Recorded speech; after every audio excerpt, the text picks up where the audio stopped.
Assalamualaikum warahmatullahi wabarakatuh. Kembali di Prediksi Duet Maut, masih bersama saya Bunggus dan selalu ditemani oleh Bung Abo. Oke, Bung Abo. Apa kabar Bung Gus? Alhamdulillah kabar Senang kita baik. ya. Sehat Bung Udah Abo? kemarin habis acara siaran lagi, sekarang kita ketemu lagi. Oke, luar biasa nih. Di babak 16 besar nih nanti malam ada pertandingan yang tak kalah seru. Seru. Oke. Ada Spanyol melawan Kroasia Hmm, dan Swiss Prancis melawan Prancis. oke. Seperti itu. Cuman kalau kita bicara Spanyol nih Bung Abo. Spanyol itu seperti yang pernah kita bahas di Ya. penyisihan. Jadi seakan-akan sepak Terlatih, bola terlatih. Spanyol itu perlu regenerasi. Ya. Jadi hanya bisa bermain draw 2 kali dan terakhir menang 5-0. Oke. Seperti itu. Kroasia juga luar biasa sebetulnya. Kroasia juga dengan Luka Modricnya Luka kemarin Modric, golnya sangat ya, luar luar biasa. biasa, ya. Saya melihat Semakin tua itu semakin jadi itu pemain terbaik itu makin ya. menggila ya. Menggila. Oke, Bung Abo, langsung Oke, saja. kita yang mana dulu nih kita bahas Kita nih? Spanyol Pertandingan dong. pertama ya. Ya, Spanyol Oke. lawan Spanyol lawan Kroasia. Kira-kira Kroasia. akan seperti apa nih? Wah, ini pasti bakal banyak yang beda pendapat dengan saya nih. Pasti Bung Gus dulu nih. Beda pendapat. Iya. Saya sudah bisa menebak. Oke. Karena Bung Abo pasti Spanyol. Now, Oh, Kroasia. tidak. Saya melihat Kroasia masih punya peluang. Oke. Dari sisi mana nih? Oke. Bisa. Karena Spanyol juga tidak bisa dianggap enteng dong. Ya, betul. Spanyol Walau- juga dengan Oh, dengan regenerasi yang kemarin awal-awal sempat tersendat, Ya, akhirnya di pertandingan ketiga mereka bisa Menang 5-0. menang 5-0 gitu kan. Saya pikir juga perlu kita apresiasi ya buat pelatih Luis Enrique bagaimana perjudian yang sangat sebetulnya menjadi perdebatan waktu itu ya Bung ya. Oke. Tidak melibatkan pemain-pemain yang selama ini berseragam tim nasional. Jadi ya kita lihat perkembangannya nanti ketika melawan Kroasia. Ujiannya sesungguhnya adalah melawan timnas Kroasia. Kroasia. Karena mungkin dengan para pemain yang sekarang juga ketika tim Spanyolnya bisa berprestasi mungkin jadi prestasi yang sangat spesial buat Enrique. Iya, udah Karena pasti. pro dan kontra dari timnas Spanyol seperti ini. Iya, sudah pasti. Tapi mungkin Enrique bisa memberikan kepercayaan itu membuktikan. Tapi tidak tahu nih karena Kroasia juga tidak bisa dianggap sebelah mata. Ya dengan kemarin perjuangannya sangat luar biasa Kroasia ya, walaupun kebobolan juga ya Bung, Ya. tapi mereka akhirnya tetap bisa memenangkan pertandingan. Saya melihat timnas Kroasia juga tetap konsisten. Konsisten, betul. Bermainnya, mereka dari lini per lininya juga sangat merata. Apalagi ada sosok Luka Modric Ya. yang selama ini menjadi jangkarnya juga ya di tim nasional, kapten lagi, punya peran yang sangat penting buat timnas Kroasia. Oke. Nih Spanyol, materi pemain Spanyol sendiri kan terbilang regenerasi yang besar-besaran. Iya. Enrique ini. Iya. Mungkin ada Itu lebihnya, ya, itu lebihnya dari timnas di luar ya Bung ya. Tuh, jadi kita ngebahas lagi timnas lagi nih ya. oh timnas. Ya maksudnya ngebahas timnas, ya timnas di luar maksudnya. Oke, kirain saya lebih senang ngebahas timnas Indonesia. Iya nanti. Oh nanti. Setelah timnas Spanyol. Jadi ketika perjudian itu Luis Enrique lakukan gitu kan, dengan materi pemain yang bisa dikatakan masih hijau untuk membela tim nasional, tapi semua elemen mendukung. Nah harapan saya pun di kita juga seperti itu. Banyak regenerasi pemain-pemain yang selama ini juga belum pernah terlihat, belum pernah belum pernah mendapatkan kesempatan. Saya pikir pelatih yang ada di kita juga carilah pemain yang ada di Indonesia ini. Berilah kesempatan pemain-pemain yang belum pernah merasakan. Kalau tidak sekarang kapan lagi? Oke. Kalau bicara memberikan kesempatan pemain yang ada. Sementara federasi juga sekarang lagi jor-joran naturalisasi. Oke. Oke. Kalau naturalisasi itu baik nggak sih efeknya sama pemain ya, buat timnasnya, buat pemain yang ini persaingan menarik sebetulnya yang ingin saya bahas, Bung Gusdo. Sebetulnya saya mohon maaf sebelumnya, tapi memang ini harus sedikit saya memberikan masukan. Kalau saya pribadi, saya kurang setuju. Dengan adanya Naturalisasi nggak setuju. Itu menghambat regenerasi. Karena apa? Saya pikir pemain-pemain yang ada di kita juga tidak kalah bagusnya dengan pemain-pemain yang ada dinaturalisasi. Kenapa? Karena pemain-pemain yang selama ini dinaturalisasi itu lebih bukan karena rasa nasionalisme yang tinggi. Mohon maaf, ini sedikit agak keras. Oke, nggak apa-apa. Tapi lebih karena mungkin dia sudah nyaman hidup di Indonesia, terus juga biasanya sudah mendapatkan pendamping juga orang kita, Indonesia gitu kan. Akhirnya mengajukan naturalisasi dan dengan mudahnya bisa memasuki tim nasional. Oke. Orang yang selama ini berjuang dan orang yang berlomba-lomba dari 250 juta jiwa yang ada di Indonesia ingin masuk tim nasional, saya pikir itu terhambat Karena tersisih oleh orang yang naturalisasi itu. Gini ya Bung Gusdul ya, saya lebih respect, lebih apresiasi ketika tim nasional kita mengalami kekalahan, tapi materi pemain yang betul-betul asli ya. iya, Iya, makanya dukung saya jadi ketua PSSI dong. saya sudah pasti orang pertama yang mendukung Bung Gusdul jadi ketua PSSI. Kita kebahas lagi yang tadi Bung Gusdul sudah. Ini kalau udah masalah ini udah pasti seru lagi dan seru lagi nih. Oke. jadi Spanyol ini Spanyol kurang produktif juga dan kalau Tapi lihat akhir kemarin produktif ya Bung ya. ya di 5-0. pertandingan ketiga kan baru bisa, bahkan penalti juga di pertandingan awalnya tidak masuk tuh. Tidak masuk. Iya. Karena nervous ya Bung ya. Iya.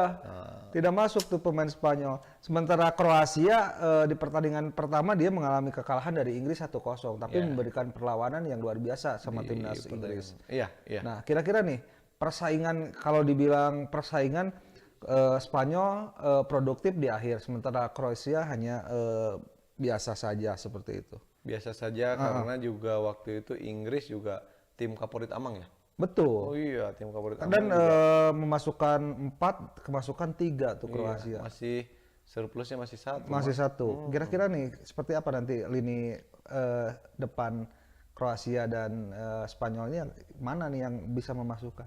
Iya itu tadi. Kalau saya prediksi tetap pertandingan akan berjalan menarik ya Mang ya. Ya tentunya menarik karena kedua tim juga punya pamor yang sangat luar biasa. Kroasianya dengan kemarin juga berbicara di Piala Dunia, ya kan Mang?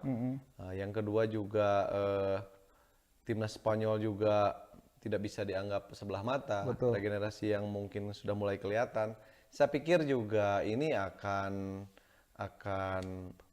membuat efek yang sangat luar biasa kepada para pemainnya.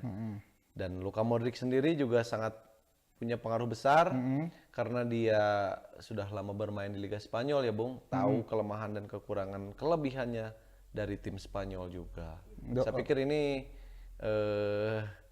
perang yang sangat luar biasa ya. Perang semuanya lah ini. Seru aja. Oke, Luka Modric mungkin bisa tahu materi pemain Spanyol karena lama di Spanyol juga. Bisa jadi rekomen buat pelatihnya. Oh, sudah Kira-kira siapa pemain yang harus dimatikan, siapa yang harus di marking seperti ya, itu mungkin. itu sudah pasti ya, masukan-masukan apalagi dia sosok kapten yang selama ini menjadi jembatan antara pelatih dan pemain, ya Bung ya. Saya pikir juga banyak masukan-masukan yang positif dari Luka Modric terhadap timnas Kroasia kepada pelatihnya tentunya. Bagaimana dan apa kelemahan yang ada di timnas Spanyol. Nah, detailnya, wah nggak harus semuanya lah. Yang jelas pasti Luka Modric punya pertimbangan tersendiri. Lini mana yang harus kita perhatikan atau Spanyol dengan tiki-takanya mungkin sudah mulai berjalan lagi sekarang. Bagaimana antisipasinya seperti apa Luka Modric sudah tahu. Oke, Luka Modric, Jordi Alba, dan Spanyol, Busquets ada seperti itu. Jadi ya sudah pastilah ketika Busquets juga sudah bisa dikatakan terhambat pergerakannya, saya pikir juga aliran ke depannya juga mungkin ada sedikit bermasalah. Masih tetap lini tengah menjadi sentral. Sudah pasti.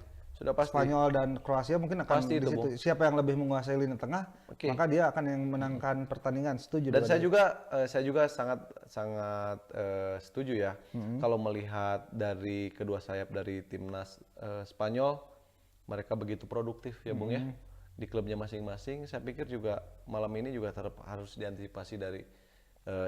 diantisipasi oleh timnas Kroasia sendiri itu Bung. Itu Spanyol bisa dibilang terlambat panas karena di 2 pertandingan awal hanya hasil imbang. Dan imbang. Di pertandingan ketiga dia luar biasa menghancurkan 5-0 ya. Kira-kira nih bisa nggak nih Spanyol melangkah ke babak selanjutnya menurut Bung Abo?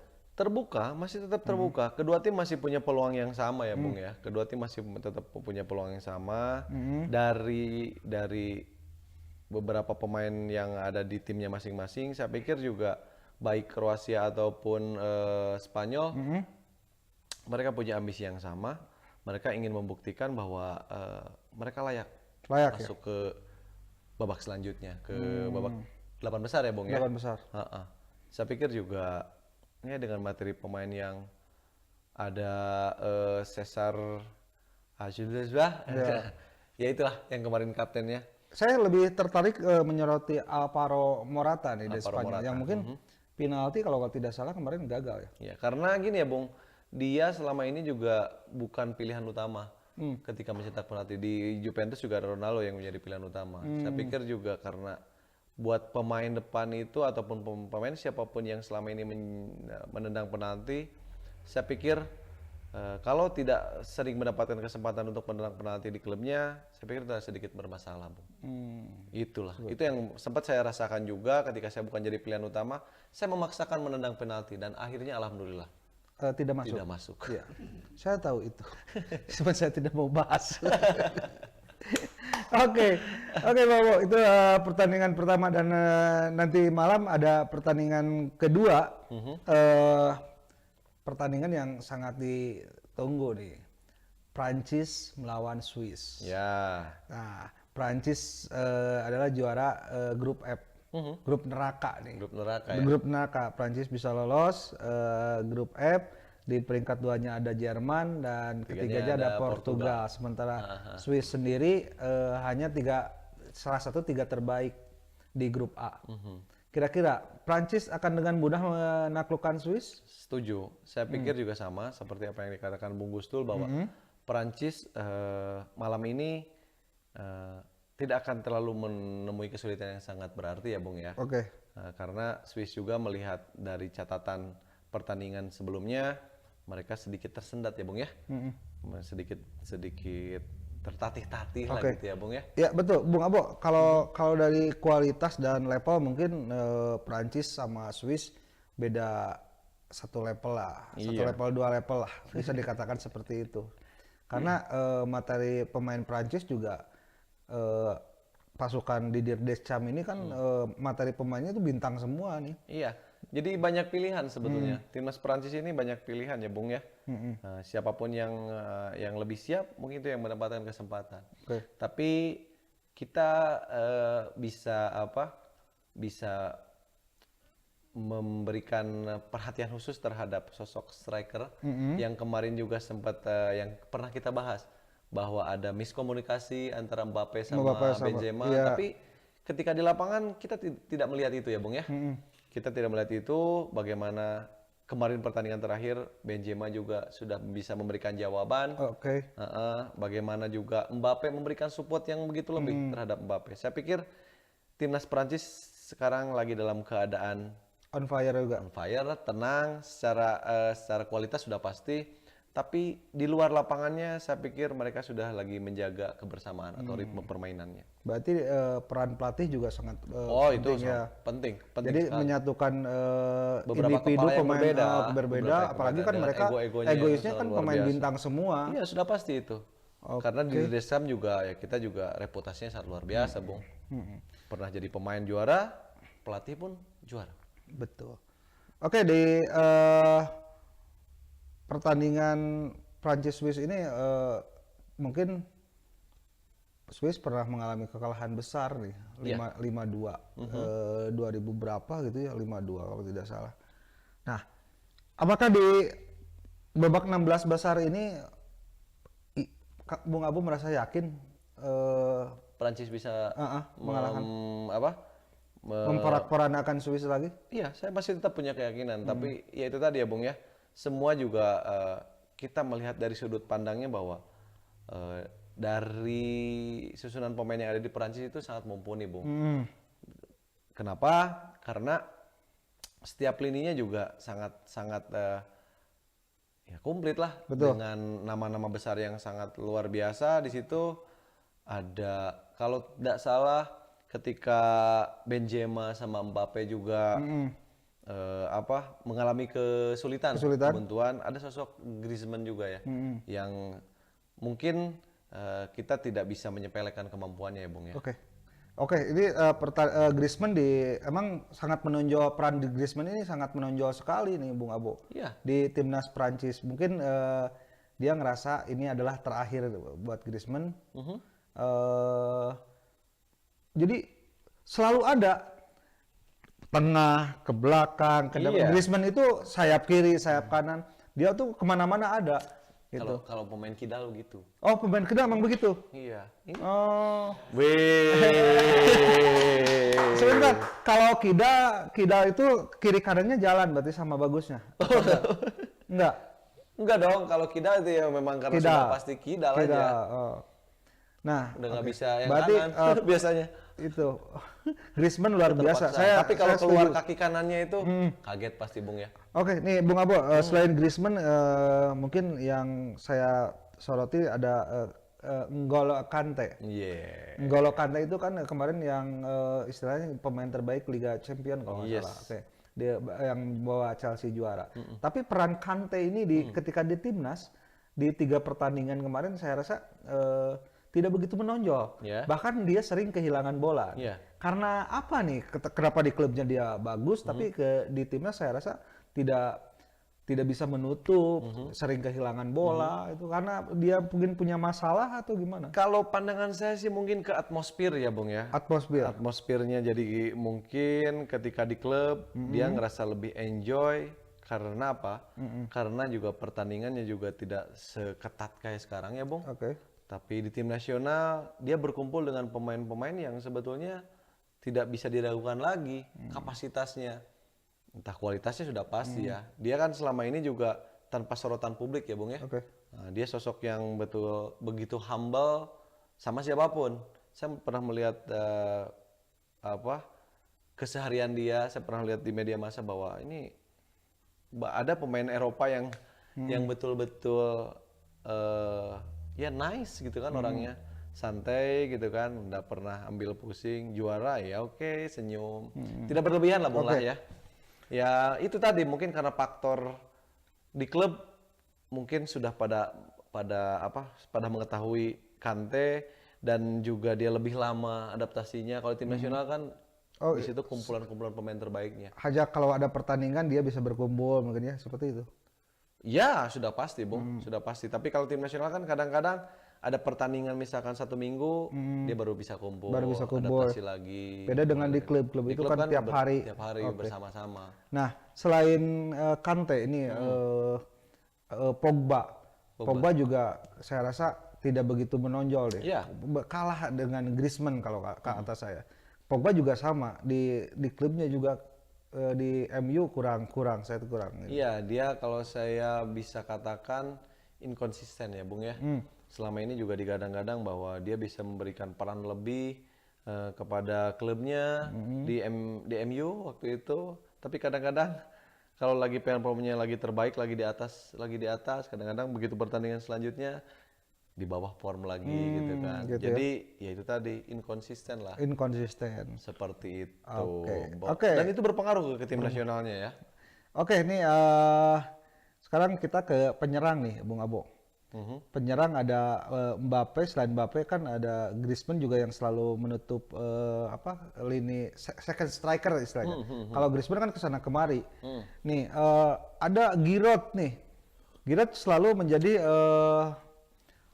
pemain yang datang dari bangku cadangan nih, seperti itu. Tapi Giroud selalu memberikan entah untuk klubnya, entah untuk timnya, tapi super sub ya. Super sub itu jadi warna lain nih. Giroud. Kalau saya melihat sosok Giroud juga, dia pemain kidal ya Bung ya, bukan kadal. Betul. Kidal juga sama. Dia tidak banyak menit bermainnya, tapi kadang-kadang ketika dia masuk dia suka memberikan perubahan. Kadang-kadang terjadinya gol pun dari sosok Giroud ini sering yang di luar nalar kita, Bung. Oke. Pernah kejadian di klubnya, kadang-kadang dia bisa mencetak gol lewat tumit, ya kan? Betul. Dan juga dia bukan sosok striker yang tipe fighting spiritnya yang sangat tinggi. Tapi ketika ada bola di mana, dia timingnya selalu tepat. Dan betul, saya sangat setuju apa yang dilakukan di Deskam ketika peran tersebut diberikan kepada Karim Benzema dan ketika Karim Benzema sebuah mengalami kebuntuan, disitulah Giroud sebagai pemain dengan keberuntungannya. Oke. Nah, sekarang yang menarik di Swiss nih. Swiss. Ada gelandang dari Liverpool, Shaqiri. Kalau tidak salah saya Shaqiri ya. Shaqiri dan Arsenal Granit Xhaka nih. Iya. Itu menjadi sentral permainan daripada Swiss. Kira-kira nih, apakah akan unggul di pertandingan melawan Prancis nanti kedua pemain ini? Ya. Karena mungkin dia sering bertemu di klubnya. Jadi juga. gini, kalau saya melihat sosok Shaqiri sama Granit Xhaka ini, kedua pemain ini tipe pemain yang sangat fighting, keras ya Bung ya. Pemain yang sebetulnya tidak selalu mengandalkan cara bermainnya, otaknya lah maksudnya ya. Tapi lebih mengandalkan otot. Mereka lebih sering banyak benturannya, ya kan? Dengan bobot badan yang begitu gempal, lihat Shaqiri juga ya Bung ya. Dan dia juga sama di klubnya juga tidak menjadi pemain yang sangat reguler terus ya. Dia kadang super sub juga, tapi memang memberikan perbedaan. Nah sekarang ketika di tim nasional, saya pikir dia juga ingin memperlihatkan kepada dunia bahwa saya pantas menjadi pemain inti. Nah, itulah. Dan ini akan sangat menarik. Bagaimana ya, tetap dalam sepak bola itu lini tengah yang berpengaruh ya Bung ya. Iya betul. Bagaimana kalau misalkan lini tengah Perancis juga bisa memanfaatkan itu. Terus juga bagaimana lini tengahnya Swiss dengan Granit Xhaka-nya dan si Shaqiri-nya ini bisa meredam serangan yang begitu sangat luar biasa dari Perancis. Saya pikir juga Perancis akan sedikit kesulitan ya Bung ya. Oke. Berarti penyerang Swiss si Embolo ini mungkin Embolo ya. Kalau ayam tembolok. Kalau ini Embolo. Jadi lini tengah akan dimatikan sama Griezmann kayaknya. Bola-bolanya pasti akan dipotong sama Griezmann. Iya. Sama Pogba juga seperti itu, sama Kante juga. Griezmann adalah sosok gelandang yang dia bisa menjadi second striker ya Bung ya. Dia memang tipe sosok striker yang stylish ya Bung ya. Dia tidak terlalu ngotot seperti apa, tapi ketika bola ada di kaki dia biasanya sering membahayakan ya Bung ya. Itu kalau Griezmann itu tipenya striker atau apa ya? Jadi terkadang dia itu ngacak-ngacak gitu. Iya. Ada ke saya. Ya itu mungkin jadi bagian dari strateginya pelatih ya Bung ya. Itu strateginya pelatih bahwa dia tidak dipatok untuk jadi pemain depan. Kadang-kadang dia ingin jadi perusak, seolah-olah apa? Biar perhatiannya juga tidak terlalu fokus kepada striker. Begitu Griezmann membuat perubahan, dia dengan ngambil posisi peran sebelah sini, peran sebelah situ. Akhirnya kan pemain dari tim lawan pun suka bingung. Jadi siapa yang harus dijaga? Nah itu mungkin bagian dari Griezmann, Mbappe atau Benzema ya, kan jadi lawan kebingungan seperti bisa itu. Bisa juga. Itu mungkin salah satu strategi. Seperti itu Bung Gusdo. Tidak apa-apa lah kalau misalkan Griezmann jadi perusak jalannya pertandingan, memotong bola-bola dari Swiss itu tidak apa-apa. Hanya suatu hari Griezmann jangan jadi perusak hubungan orang. Nah, itu yang saya tunggu. Itu yang saya tunggu. Oke Bung Abo, terima kasih ulasannya 2 pertandingan ini. Siap, sama-sama Bung Gusdo. Kira-kira nih, kita langsung saja nih, kita langsung ke skor seperti biasa nih. Pertandingan pertama nih, Kroasia melawan Spanyol. Mau saya dulu atau Bung Abo? Iya, saya dulu sekarang. Boleh, nanti silakan. di ini lagi. Silakan. Iya, saya melihat grafik dari timnas Spanyol ada perubahan ya, Bung ya. Nah, sangat berarti. Kemarin dia memenangkan 5-0. Republik Ceko juga dari awal pertandingan juga sama. Ada sedikit problem juga, tapi sampai akhir sekarang lebih Kroasia. lepas. Kroasia. Dia lebih lepas bermainnya. Tapi saya tetap masih ada sedikit harapan ya Ke Spanyol. ke Kroasia, Kroasia. nih, Bung. Oh, Kalau melihat ini, saya pikir ini Kroasia akan bisa Memenangkan pertandingan. Tapi skor akan tipis, Bung. Nah, ini seru. Karena secara dari tadi juga saya mau Spanyol. Oke. Walaupun di 2 pertandingan awal hanya remis dan ketiga dia menang, dia mungkin terlambat panas seperti itu. Kali ini kita berbeda. Silahkan skornya berapa untuk Kroasia? Kroasia Spanyol. Skor masih 2-1. 2-1. Boleh. Kalau saya Spanyol 1-0. Asik. Dicatat. Oke, pertandingan kedua. Pertandingan kedua. Prancis-Swiss. Prancis-Swiss. Nah, Prancis-Swiss saya pikir skor akan di 3-0, Bu. Saya 2-0. Oke. Prancis. Prancis 3-0. Mbappe akan mencetak gol. Oke, siap Bung Abo. Mbappe akan mencetak gol. Nah. Oke, Bung Abo, terima kasih ulasan dan Sama-sama, Bung prediksinya. Gusdo.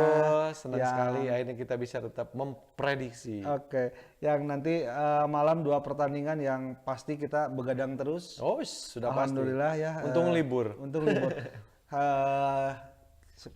Kita berharap kita tetap sehat, tetap kuat.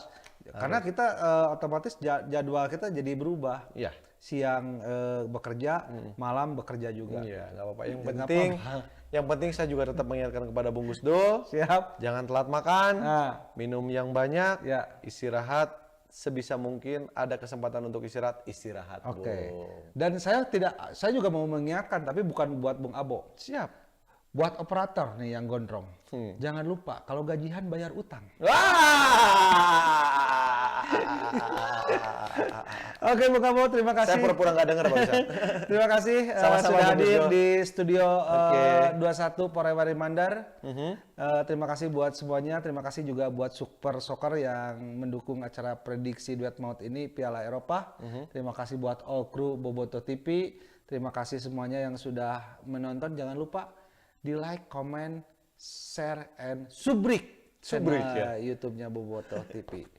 Saya pamit. Saya juga ikut pamit. Oke, assalamualaikum warahmatullahi wabarakatuh. Assalamualaikum.